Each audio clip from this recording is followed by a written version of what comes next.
नमस्कार दोस्तों, मेरे YouTube चैनल एडी.एडवाइस में आपका स्वागत है, अर्थात एजुकेशनल एडवाइस। इसमें मैं पिछले कक्षा में आपको एनवायरनमेंट करा रही थी, तो आज मैं एनवायरनमेंट के ही आगे टॉपिक पे देखूंगी।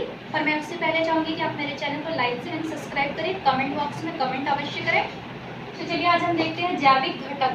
जैविक घटक मैंने आपको पिछली कक्षा में बताया था, स्वपोषी अर्थात उपभोक्ता, परपोषी उत्पादकता और मृतपोषी अर्थात अपघटक।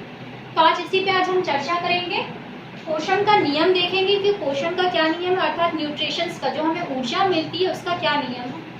तो ऊर्जा के नियम में हम देखते हैं कि सबसे पहले उपभोक्ता उत्पादक आता है। उत्पादक अर्थात जो प्रोड्यूसर होता है, जिसे 100% ऊर्जा मिलती है। न्यूट्रिशन कितना परसेंट मिलता है? 100%, क्योंकि ये सूर्य के प्रकाश से अपना भोजन बनाते हैं।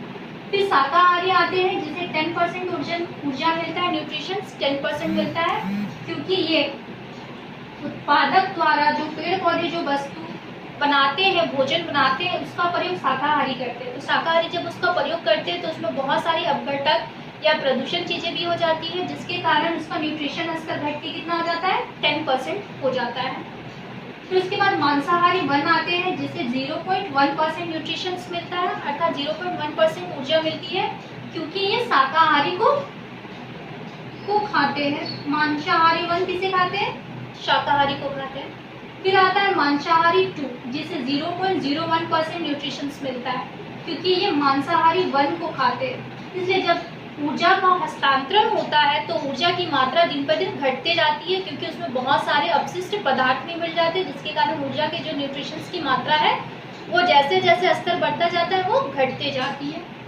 फिर उसके बाद आता है सर्वाहारी, जिसे 0.01%।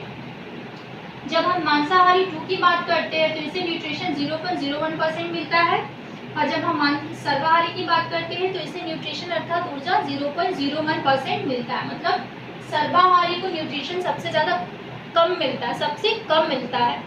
तो सर्वाहारी के अंतर्गत कौन आता है? मनुष्य। जितने मनुष्य हो क्या है? सर्वाहारी है। तो शाकाहारी को भी खाते हैं, मांसाहारी को भी खाते हैं। तो न्यूट्रिशन की जो मात्रा है, ऊर्जा का जो हस्तांतरण होता है, मनुष्य में सबसे कम होता है। इसलिए मनुष्य को शाकाहारी होना चाहिए, क्योंकि उसमें न्यूट्रिशन बहुत ज्यादा होती है, अर्थात 10% न्यूट्रिशन शाकाहारी को मिलता है। अब मांसाहारी वन में हम किसको देखेंगे और मांसाहारी 2 में किसको देखेंगे? तो ऐसे जीव जो डायरेक्ट शाकाहारी को खाते हैं वो मांसाहारी वन में आते हैं, जैसे कि लोमड़ी और पक्षी जो डायरेक्ट शाकाहारी को खाते हैं। मांसाहारी 2 में वो आते हैं जो उस मांसाहारी को खाते हैं जिसने शाकाहारी को खाया है, अर्थात जिसने शाकाहारी को खाया है उस मांसाहारी को खाने वाला मांसाहारी 2 में आता है। अर्थात शेर और बाघ क्या करते हैं? लोमड़ी को खाते हैं। तो लोमड़ी ने किसे खाया था? शाकाहारी जीव को खाया था। तो लोमड़ी मांसाहारी वन में आई और शेर और बाघ मांसाहारी 2 में आए, क्योंकि ये उसने शाकाहारी को खाने वाला को खाया है। अब हम देखेंगे उपभोक्ता श्रेणी। उपभोक्ता श्रेणी में सबसे पहले आता है शाकाहारी, फिर आता है मांसाहारी वन, फिर है मांसाहारी 2। उपभोक्ता श्रेणी, आप देखिए पोषण का जब हमने स्तर देखा तो पोषण स्तर पर हमारा शाकाहारी दूसरे नंबर पे था, पर जब हम उपभोक्ता श्रेणी देखते हैं तो हमारा शाकाहारी पहले नंबर पे होता है, क्योंकि शाकाहारी पहला कंज्यूमर होता है और मांसाहारी 2 दूसरा कंज्यूमर होता है, और मांसाहारी वन दूसरा कंज्यूमर होता है और मांसाहारी 2 तीसरा कंज्यूमर होता है, अर्थात उपभोक्ता की श्रेणी में तृतीय स्तर पे आता है। और जब हम पोषण स्तर की पोषण के नियम भी देखते हैं तो पहले आता है उत्पादक, फिर शाकाहारी दूसरे नंबर पे आता है, मांसाहारी वन तीसरे नंबर पे आता है, मांसाहारी 2 चौथे नंबर पे आता है और सर्वाहारी 5वें नंबर पे आता है। यानी कि पोस्टर के सबसे निम्न स्तर पर सर्वाहारी आता है, इससे पोषण सबसे कम मात्रा में मिलती है।